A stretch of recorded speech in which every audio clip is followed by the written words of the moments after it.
Welcome, welcome, welcome. This is Common Ground, and I'm Jason Downs. Welcome to a place where we can all agree on the important stuff, like death and taxes, which is why we have our resident tax expert, good friend, and sponsor of Common Ground to set us straight today, Mr. Matt Denny. How do you do, sir? I do well. That's bad Excellent. English. I'm doing great. How about you? I'm doing great. I'm so glad to have you here. It always makes me smile when you get to join us. We can Yeah. also agree that any conversation is made better with the wealth of knowledge and understanding that comes with our very own attorney, good friend, and sponsor, Lou Esbin. Lou, how do you do, sir? I'm well, thank you. Good. You sound good. I like that. Yeah, you that's sound good. you sound very positive today. I like that. Well, I'm vertical today. Oh, there you go. He's vertical, Patty. Do you hear that? He's vertical. Apparently, yeah. He's not That's all lying it down takes. in his couch while doing the show today. No, no. And finally, what is life without a bit of levity now and again, right? We can all agree on that, which is why I've invited my friend Bobby Marchesso back on the show to continue his lessons on how to make Jason Downs funny. And stay tuned. Stay tuned for our new portion of the show as well, entitled "How to Live with Liberals." We're going to work on that as well. Today is March 15th. Oof. Today is If March. we must. If we must. Thanks, Matt. Today is March 15th, and I'm so glad you've joined me here on Common Ground. Here's The to a Ides great of show. March. The Ides of March, exactly. Here's to a great show, a great day, and a great week. Let's start out with Matt, since he is the busiest of all of us today, I think. March 15th. Matt, lots of changes to the tax laws, right? Do any apply to last year that we need to know about? Oh, oh yes, oh yes. Okay. Um, of course. And they usually try not to make new tax law for years that are already closed because that kind of mucks things up. But in their endless wisdom, Congress has passed a number of changes that affect last year. Probably the one that'll strike closest to home for our listeners is that the feds have made the first $10,200 of unemployment benefits non-taxable. Normally, unemployment is taxable, and usually ends up giving people a bit of a surprise once it comes to the tax time because, a lot of folks don't, they may get unemployment once in every 20 years or whatnot, and they just don't realize it. So that's a really nice break. It's per person, so if you and your spouse were both unemployed for part of the year last year, you each get a $10,200 exclusion from income.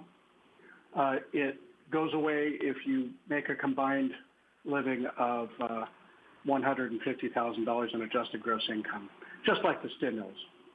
So it's not going to quote unquote the rich. Gotcha. There's another change which was kind of ignored by the press, and we're not quite sure how all of it's going to work or how one qualifies, but it looks like advanced premium credits in excess of what you were supposed to get won't have to be repaid this year. What does that mean? Well, glad I asked. What that means is that with Obamacare, there are a lot of people who get their health insurance through the exchanges. We call it Covered California here in California. And part of their premiums are paid by the federal government as an advance credit so that, maybe you're only paying a couple of $100 and then the government's paying for the rest of it so that you can have this basic coverage. And then what happens is the next year when you file your taxes, if you qualified for a bigger credit, you get that refunded to you. Or if you didn't qualify for the level of credit you got, you have to pay it back. Okay? So it looks like they're suspending the having to pay it back part if you made more money than you should have for the credit that you got. And those are two real good reasons why we're extending a lot of individual tax returns right now, because a lot of people, 40 million people in the country, got unemployment last year. And the IRS has given instructions on how to file it if you just absolutely have to, but that may change and probably will change later once the IRS implements new forms and new calculations, and then all the software companies have to do the same thing, like TurboTax, et cetera.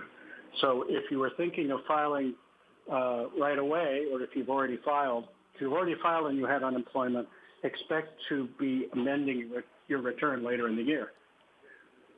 They're not allowing anyone to send in amendments yet regarding this. Okay. Amendments now don't. Here's the problem with amending. That normally takes about 6 months to process from the IRS, and I'm guessing there will be probably 20 million people who've already filed and will need to amend. So that's an extra 20 million amendments. Wow. And they're already almost a year behind on some of the work that they're doing because of COVID and all the closures last year. So if you can hold out, if you don't have to have your refund right away, and you can hold out until the IRS gives guidance, that would be a good idea. The other reason to hold back is to see if the state you live in is going to follow along and conform with the federal law. Now, this is California. Our legislature doesn't conform with very many things that the feds pass. But there is a bill working its way through that may actually do that. So our research services are keeping their eye on that. But that's another reason to extend, because then you won't have to extend California either if they change their mind. So when do you think the IRS will give guidelines for amendments? How long should people extend for? Well, if you extend by April 15th, you automatically get 6 months more before you're required to file. Now, it does not extend the deadline for paying your taxes. So if you owe taxes, you need to have those paid in by April 15th, unless the service extends the regular deadline. There are rumors to that effect. There are members of Congress asking the service to extend it. Last year it was July 15th. This year they're talking about maybe making it June 15th. And that would be really helpful for a lot of people. And if they do that, the state will probably follow along on that part of it to conform. So exciting times in tax land. Yes, indeed. I'm taking notes here. You have to keep you have to keep all this stuff in your head, Matt? Oh, no. We subscribe to research services and things like that because I can't possibly, well, this kind of stuff I can keep track of, but the IRS code is something like 4 million words long, I think. Something ridiculous like that. And so, yeah, a lot of stuff to keep up with. They just like making it easy for you. It sounds like. Just well, it's a living. Make it as easy as possible. As they say. All right. Well, thank you. Anything else that you want to cover? Well, one more thing is we're extending a lot of pass-through entities. That means LLCs and S-corps, because we're not quite sure for sure how they're going to handle the PPP forgiveness and how to account for it. And we also don't know what California is going to do with that yet, if anything. So we're generally holding off. If you've got PPP last year, the Paycheck Protection Program as a company, probably best to wait a bit before you file so you have it down and, again, not have to amend later in the year, which just adds to the costs and delays. So it sounds like your advice, given all the changes that are being made, is to extend in general for the 6 months. For quite a few people. Okay. Yes. All right. If your tax life is real simple and you didn't get unemployment and there's not any PPP going on and that kind of thing, then fine to go ahead and file. I'm sure, Matt, there's so many changes that have taken place because of the pandemic and so many exceptions and filings and extensions and all that kind of is that just has to be a nightmare for you this year, I would think, yeah? No, it's less of a nightmare than last year. This time of year, last year, we had just gone into lockdown, right? And we were helping people get new PPP loans as well as the SBA EIDL grants and SBA loans. And that really added to the pressure on us. We had, and then we're trying to do all this from home, and that was a new experience. Now we're set up to work from home just in time for all this to be over. Although, from what I hear coming from our president, it may never be over. So there you have it. Oh, come now. Come now. Come now. Come on, you wet blanket. Come on. So I mean, but that's a great transition because I did want to bring up, we're seeing in the news more and more, and in conversation more and more, how obviously, like you just indicated, the pandemic forced this massive sort of remote work experiment, really, as companies contemplate returning to the workplace now. What do you think will stick from all the lessons learned, Matt? Obviously, we're talking to you about your business. Why don't you tell us? Sure. Well, I think we're going to see a lot more people able to work from home and be given the freedom to live where they actually want to. I mean, you can live virtually anywhere in the United States and be on fast internet, and it's as if you're there. And a lot of employers had a lot of doubts about whether or not there would be, the workers would be just as efficient or whatnot. And most of those fears have been allayed. I talked to the partner of another firm here in town, and they were very pleased. And so that was my next question. Office space leasing. Has your experience been the same? That productivity has remained high? Yes. Okay. In fact, part of it that's kind of a detriment is that because you're at home, it's not so much that you're working from home as you're living at work. And right. Because all of the tools that you have at the office are available to you all the time at home.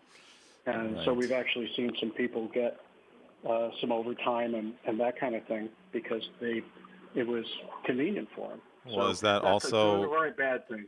Is that also why I can never get a hold of you and you're working too much and you're working all the time and you can't? You can never get a hold of me. He's in his office. No, he's been working from his office at the Turks and Caicos. Yeah, I wish. Well, and just to remind everyone, we're talking about Denny and Company, LLP, certified tax accountants. Lou, what's been your experience with the law offices? Are you in any way afraid of what's been going on, less productivity, or you feel like this is a good trend that we're on, or are you anxious to get back? I've been working remotely for quite some time. Yes, I maintain an office on Turney Road where I have staff, and they come into work, but clients don't come in anymore. They email everything. I work remotely and access my office computers remotely, and it's efficient, very efficient, very, very efficient. But what I wanted to add was to what Matt said, if the changes in the tax laws weren't enough with the CARES Act, there were also changes in the bankruptcy laws, some of which are sunsetting on March 27th, others which have been extended to December 27th, 2021, or December 27th, 2022.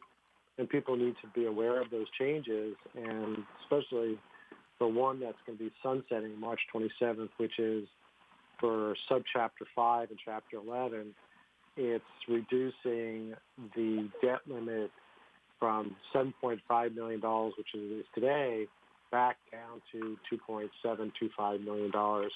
And that's going to exclude a lot of small businesses from this very efficient means of reorganizing. So people need to be aware of that. Okay.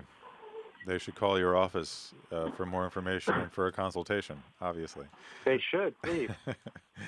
uh, and Bobby, you have What? What? You have a business yourself, obviously, that you run. Was it Yeah. all remote joke. before? Or, I mean, are you tell us the kind of business that you operate first, and how many employees, and a little bit more about what you got going on. It's a digital marketing agency, so we specialize in social media ads, running ads on Facebook, Instagram, LinkedIn, that kind of thing.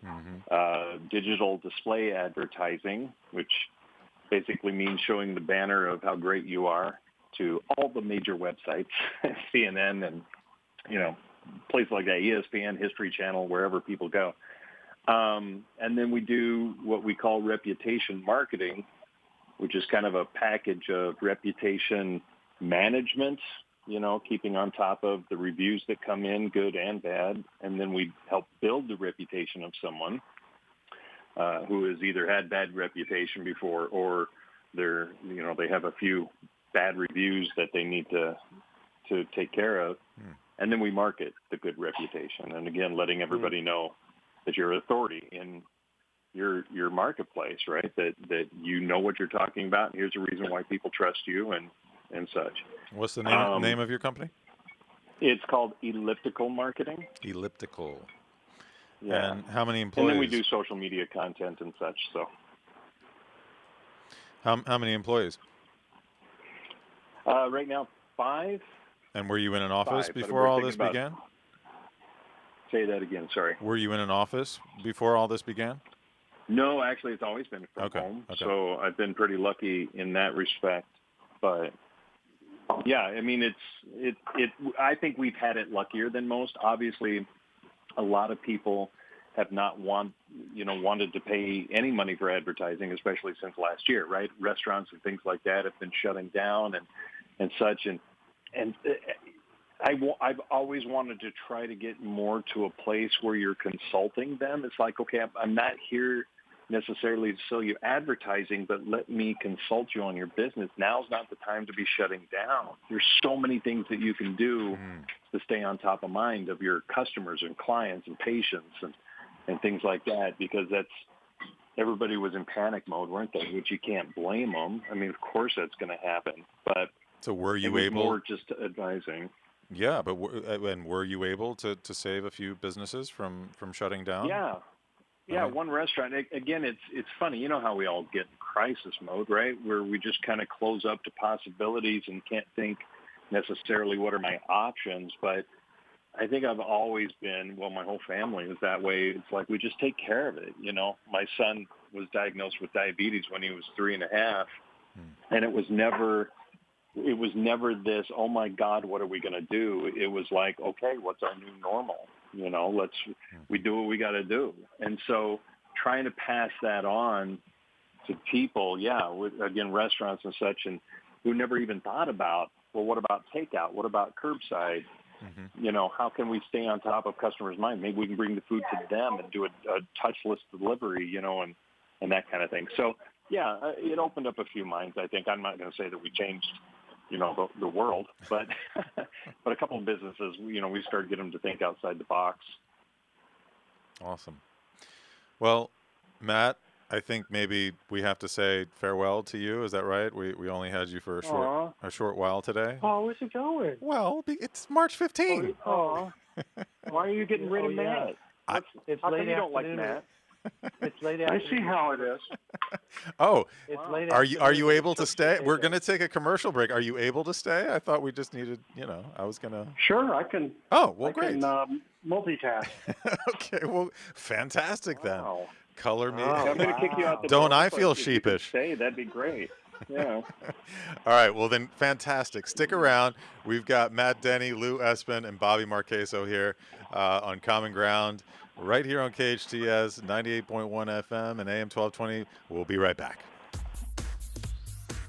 Time for a car wash, but fearful of the scratches that go along with it? Canny Car Wash and Valencia Car Wash proudly use 100% lamb's cloth to prevent scratches and provide the best wash possible. Both locations use environmentally friendly solutions to wash and wax your vehicle, and they both accept all other car wash coupons. Give your vehicle the wash it deserves. Visit Canny Car Wash on Soledad across from Edwards Cinema, or Valencia Car Wash on Creekside Road behind Target. Your business sign is essential to getting customers to your location. Feathers can help you get your business noticed. Feathers, now in a new larger space with plenty of parking. They walk you through each phase of your project with special attention to detail and quality. Feathers will provide you a sign that you can be proud of. Your sign will draw customers in instead of having them drive by. Visit Feathers online at feathersigns.com or go to Feathers' brand new bigger location at 26017 Huntington Drive off Rye Canyon or call 298-9442. Your hometown station, KHTS.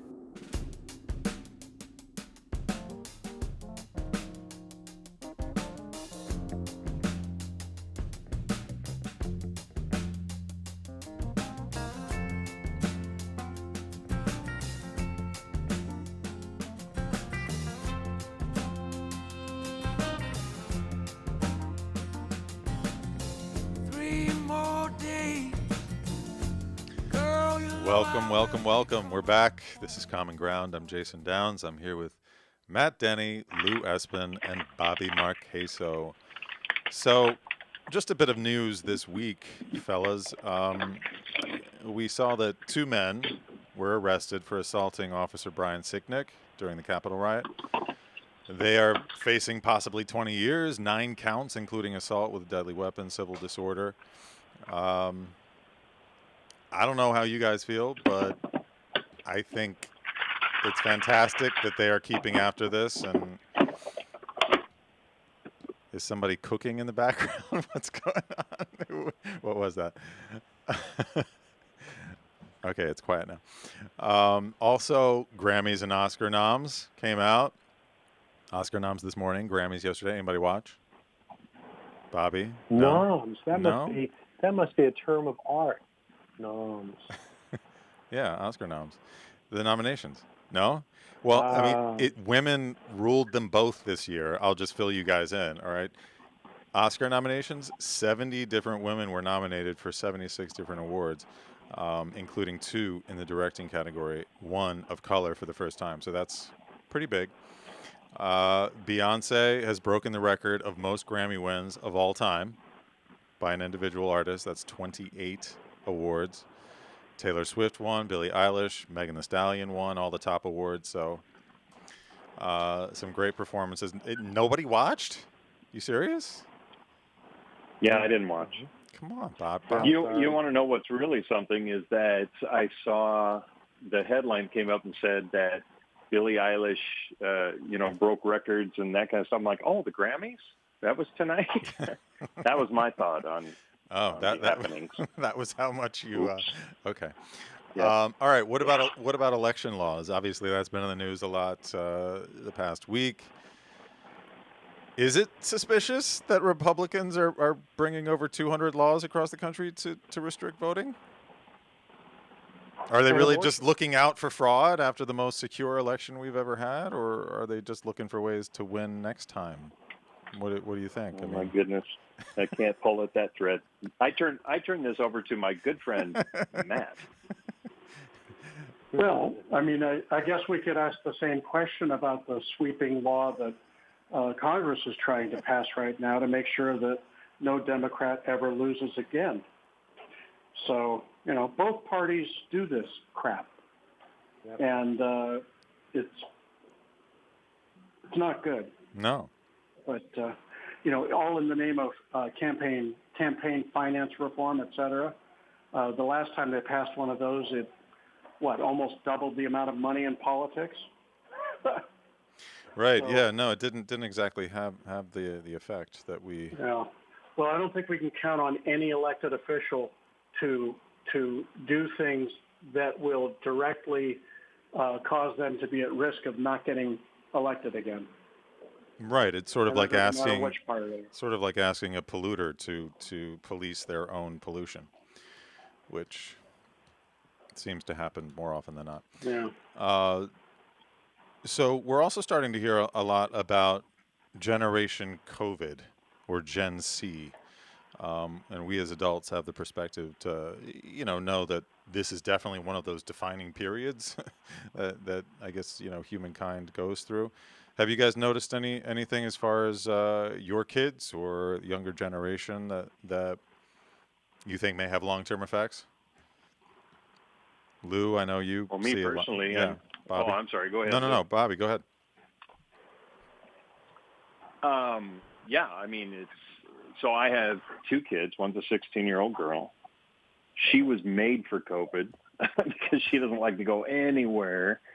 She just wants to stay inside. She's actually been doing online schooling now for a couple of years before COVID started. Okay. So it's all good there. But my son, definitely, he's turning 12 in May, and he's going into the 7th grade, and or sixth, maybe it's 6th grade. Sorry. And yeah, I mean, you definitely notice a difference. I think an attitude, behavior. Poor little guy just wants to, and because he's got diabetes, we've had to be, extra careful. So he's always, wanting to go on drives anytime, even if it's just 3 minutes down the road. He just wants to get out of the house. Fortunately, he's had a friend that he can play online with. They call each other, and then they just kind of play online. That's good. But that's it. I mean, it really does affect because he gets so bored, So what do you think the long term? I mean, you look at. I mean, for instance, my parents, grandparents, they came out of the Depression and had that really, embedded sort of scarcity gene, as a result of all that. What do you guys think will be sort of the equivalent for the COVID generation? Lou, you see a lot of kids in court, right, as a judge? Yeah. Well, they were already enabled and entitled. So what are they now? What more can they be? I'm sorry. Am I completely cynical? Have I lost my mind? Well, I think it's just experience, Lou, that's speaking there. Sure. Well, Jason, my grandmother was of age during the Depression, and when she passed away a few years ago, we found that she had saved every piece of wrapping paper, every zipper she'd ever bought to do sewing, her tax returns from the 40s, et cetera. And that's, this hoarding thing is partly a result of the scarcity during the Depression. And I think our kids are probably going to be, at the very least, they'll be hoarding toilet paper well into their late adulthood. Well, if that's the worst of it. When I was young, we had to fight for toilet paper. That's right. We had to. You be glad you're wiping your ass with that right now, because when I was young, Right. Well, right. When we went to Cuba, you had to pay $1 a square, a kuka square. What? Yeah. Yeah, there was someone who waited outside the bathroom, and if you were not aware beforehand to bring your own to Cuba, Wow. and you needed toilet paper, they would sell you 1 square for a kook, which was equivalent to $1. So, yeah, toilet paper can really be a commodity. It may replace the dollar someday, the way it's going.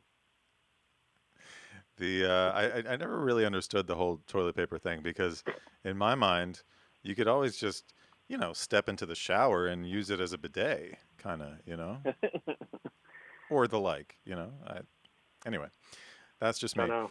So I know bidets were actually being were a good sale during the. I was seeing ads all over the place for bidets. Oh, really? Oh, well, Yeah. there you go. It's interesting. The FCC just stopped by and they said to remember, not to use profanity. We haven't. So how This to? we've been very clean here. No, literally. Literally. Toilet paper and bidets and all. I came across something that I thought you guys might like. It's called the unwritten rules in life. And let's see if we have any to add here. I just like this. All right. Number one, do not swipe left or right if someone shows you a photo on their phone. These are just sort of, unspoken, unwritten rules, right? Buy a plunger before you need a plunger. I feel like my father told me that. Speaking of toilet paper, don't leave your shopping cart in the middle of the grocery aisle, please, right? These are all from Reddit. Never make fun of someone else's laugh. I really like this one. Never make fun of someone else's laugh. I feel like I've done that a few times in my life, and so I'm apologizing right now. Be it how they sound I accept your apology. Thanks, Bobby. I was speaking directly to you. How they sound when they laugh, how they look when they laugh. Laughing is the most natural expression of joy and happiness, and for someone to feel self-conscious about that because of another person's comment, I think is brutal. And so Who makes fun of other people's laughs? Oh yeah. Oh, maybe absolutely. like in private, or you're like, oh my God, that laugh. Well, and sometimes it makes you giggle, but. To a person's face, you would do that? No. Nobody does anything to his face anymore. I mean, I'm talking like maybe when I was a kid, when I was an obnoxious, I don't know. I can't remember a specific instance, but and I hope I've never done it. But if I have, I apologize. Because yes, I agree. That's horrible. It's horrible. It's all good now. Okay. Thank you. Yeah. You absolve me. I've been absolved. Well, I just meant whoever else you've offended with your antics. I hope so. It's all good. I hope I've never done that. All right, let's see. If you have to cancel on a friend, it should be your responsibility to reschedule. Right? Agreed. Unless you don't want to. Okay, well, I mean, it says on a friend, so, I guess we're taking for granted that you would want to, I suppose. Maybe though you wouldn't because they have a stupid laugh. Good point. Right. You'd have to take that into account. Don't propose at someone else's wedding. Somebody takes the mic, gets up there. Or at a baseball game. Or on the Jumbotron, right? There's a corollary to that one, which is to never have a hosted bar at a wedding reception. Uh-huh. Just saying. And there's also, don't break up with anyone at a baseball game on the Jumbotron. I think that's probably a good one too. Jesus. Don't ask for something if the person only has one left, like a piece of gum or a piece of cake, etc. Right? Just if there's only one left, don't ask for it. General unwritten rule. Be kind to people who are working, like food staff, medical staff, etc.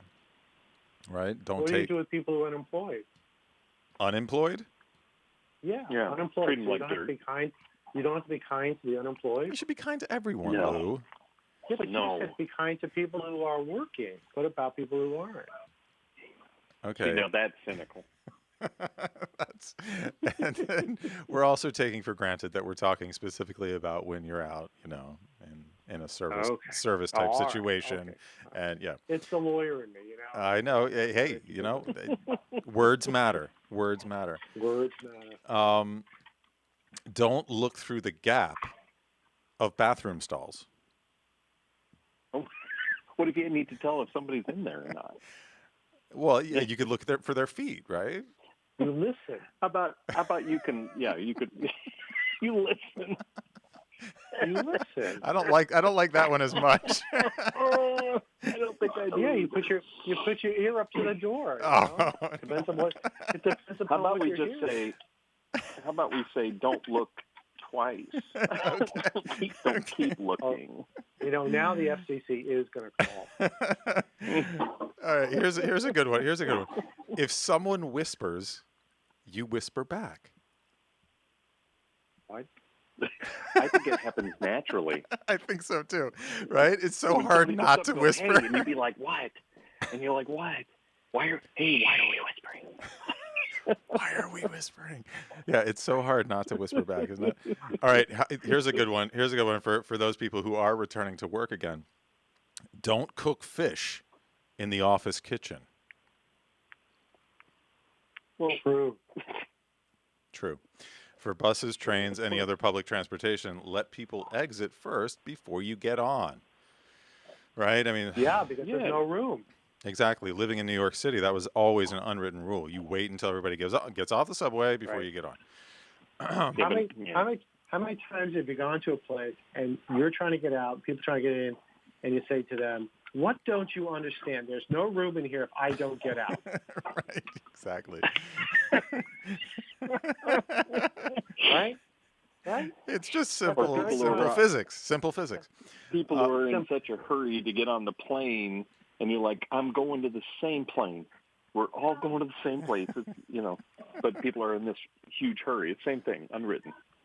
Exactly. Also, when people walk down the aisle of an airplane, they never look at anyone who's seated. You ever notice that? Yeah. So my son and I were coming back from a hockey tournament, and we bought those pillows. You know the pillows that you put around your neck? Yes. So we put them over our heads so we looked like Queen Amidala. And we were in the bulkhead seat, so people couldn't miss seeing us. And we're standing there. We're sitting in our seats, and we look like two Queen Amidalas with these things over our heads. Well, and people stared away. They literally stared away. It was hilarious. So you're saying that you would prefer people look at you as you come down the aisle, sort of like, here comes the bride. It was a perfect sociological study on behavior in a crowded airplane. Well, it's sort of like the same as elevators, right? How you get on and for whatever reason, nobody looks at anyone or speaks to anyone, which is... Everybody turns around. Everybody turns around. So when I get in, I always stare to the back of the airplane, at the back of the elevator. You're one of those too. I'm one of those. You mess with people. It's just fun. Okay, here's one along those lines. Don't say anything about someone's appearance if it can't be fixed in less than 30 seconds. So spinach depends upon the plastic surgeon that goes to Beverly Hills. Spinach in someone's teeth. That's fine. Let them know. Body type, bad haircut, worn out clothes. No. You don't need to mention it. Interesting. Really? Yeah. I mean, unless you just let them talk with this like wad of spinach in their teeth? That's okay because it can be fixed in 30 seconds. Anything that cannot be fixed in 30 seconds. You see but what I what mean? if you wait more than 30 seconds to tell them? Then it's too late. Holy smokes! Come on, from an attorney, just talk faster. All right. This is a great one that we learned in. Say again. He just makes me want to say, you know what? I'm guilty. Okay, fine. Makes me want to confess. I didn't even do anything. Here's a good one that we learned in Scouts. Right, leave it in a better condition than you found it. Oh yes, that's true. Here's a good one too. Don't mess up an apology with an excuse.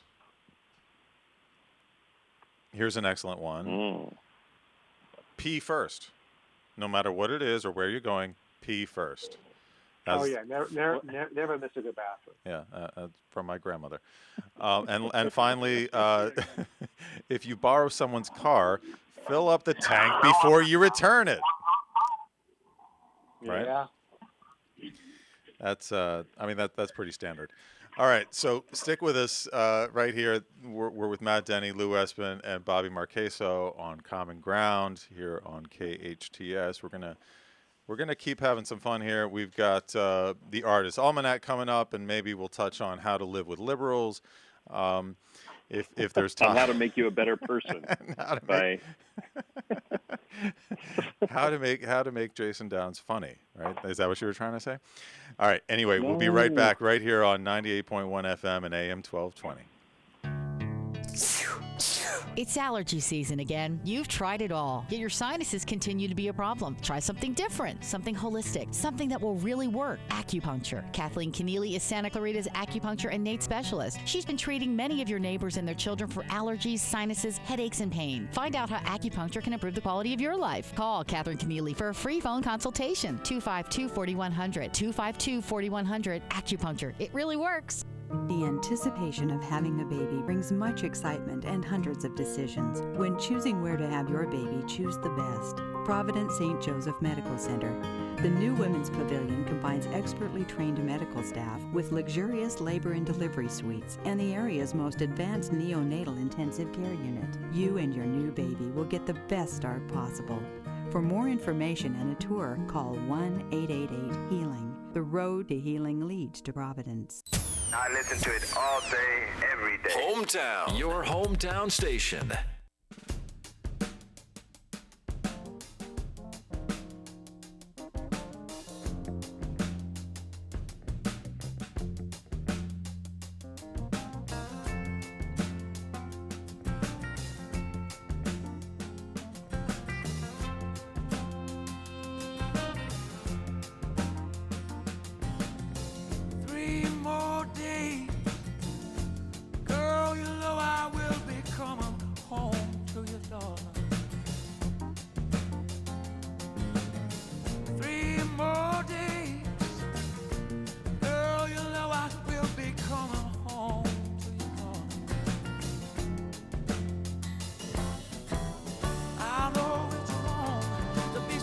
Welcome back to Common Ground. I'm Jason Downs. I'm here with Matt, Denny, Lou Esbin, and Bobby Marchesso.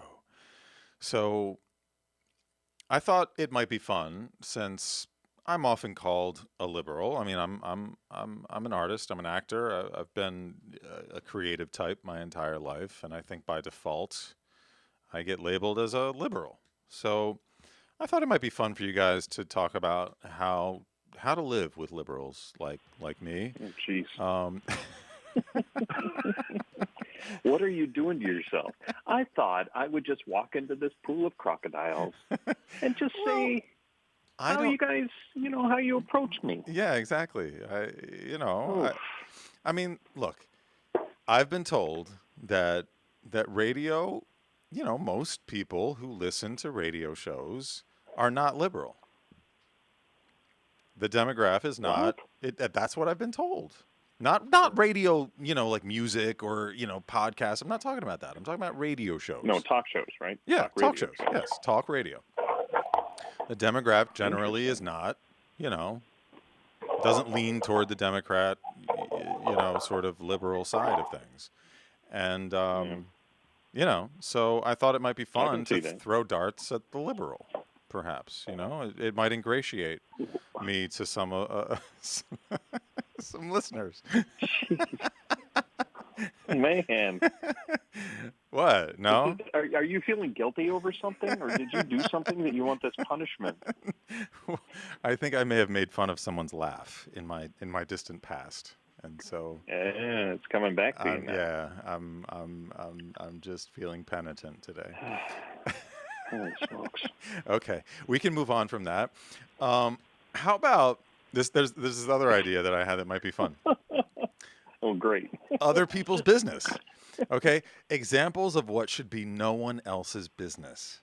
How about that? Does that sound fun? I mean, as long as you're not hurting anyone or yourself, and and here's where other people start to decide it's their business, right? So anyway, I thought that might be an interesting thing too, because I can understand being interested in other people's business. I mean, we're humans. We're curious, right? Mm-hmm. Curious animals. But making other people's business our own has always sort of stumped me a little bit. You know what I mean? We touch on politics here, obviously, quite a bit. And I feel like that happens quite a bit in politics, where we sort of cross this line into, trying to affect other people based on, you know, our own beliefs, etc.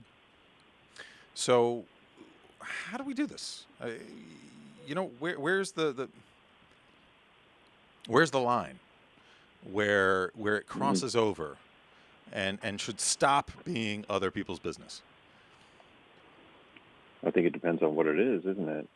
Okay, like I mean, I can't say that, you know, there's this one defining line that says, okay, just because you're, you know, in this particular politics or whatever, that we need to know everything. It's usually been, I mean, I think that you're going to have your private life obviously up for review, but I think there are, you know, there are certain things, of course I can't think of them right now, but something that comes up that you're like, you know what, that has no play on what type of a senator or president or whatever. It has no play on what he's trying to do for the people.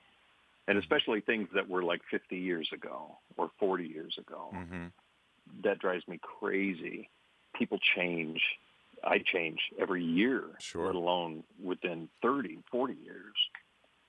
So that bothers me, I guess. So that's fair. So part of you're it, but I don't speaking know. you're speaking directly to judging someone, you know, based on their past or Isn't that what it is, though? Yeah, absolutely. That's why we want to know, make it our business, because we're either judging or comparing it with what we do, and to see and judge it or label it as being right or wrong.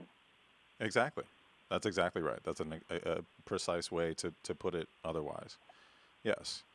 So I mean, so you can apply it to individuals like that, but then there are also things like, you know, very hot topics like abortion, like, you know, equal rights, like civil rights. You know, notoriously, these things have been, people choose to make them their business to the point of not just making laws, but making the ultimate judgment, taking someone's life over these topics, you know? And I'm not trying to go super heavy. I just mean that's the ultimate example of making something your business that I'm not sure should be. I have I struggle with that one. I struggle with... You don't think it's... Yeah. You don't think it's situational? Oh, well, give me an example. Well, I mean, if in your last one, like if you're a judge and you have to, you know, rule on taking someone's life or ruling on the death penalty, I mean, it seems like it would be left up to the judge to decide on many, many things, you know, that is not just a judgment, I'm just going to take your life. I think it would just have to depend on so much. You know, he's got all avenues. If it's a good judge, he has to consider everything. Well, what about the everyday person? I mean, that a judge who has been either elected or appointed or worked toward that position and is working within the laws and confines of the Constitution, I feel like is right. I mean, that's something slightly different. I'm talking about a neighbor, perhaps, who you know is judging another neighbor because of their sexual orientation or, you know, whatever the case if you're going that way, yeah. You know, I mean, I feel like I was going. Sorry, I was just saying I was going from your example with the judge or something, but yeah, with a neighbor, I mean, it's always a sticking point, isn't it? I mean, I'm kind of taking up most of the conversation, and I'm curious as to what the others think as well. But yeah, there definitely is a limit. Look, if he hasn't harmed you, he's not doing anything to you. These people just get all up in arms over nothing, you know. And it's like, just let the guy live his life. It takes more energy for you to combat against it when there's nothing even really going on than it does just to let the guy live his life. I agree. That's exactly what I'm trying to say. I err on the side of love and kindness and acceptance, as opposed to using my energy to judge those people and or make it my business who they want to love, or, you know, et cetera, down the line. You're right. Lou and Matt have gone awful quiet. At the same time, guys, you know, this whole rise of social media where, you know, people feel compelled to take a picture of what they're eating for lunch and, you know, post it to Instagram so everyone can know that their taco looked good. or whatnot. A lot of people are revealing all sorts of things about themselves, and then they shouldn't expect that not to be fair game. Especially if it's something controversial. If I post something political to my Facebook page, I should expect there to be some kind of a reaction and an interplay, and that's okay. If I didn't want that, I wouldn't say anything about it on social media. Interesting, yeah. Well, to that about it than I ever used to. I mean, you're talking about voluntarily offering up, information about one.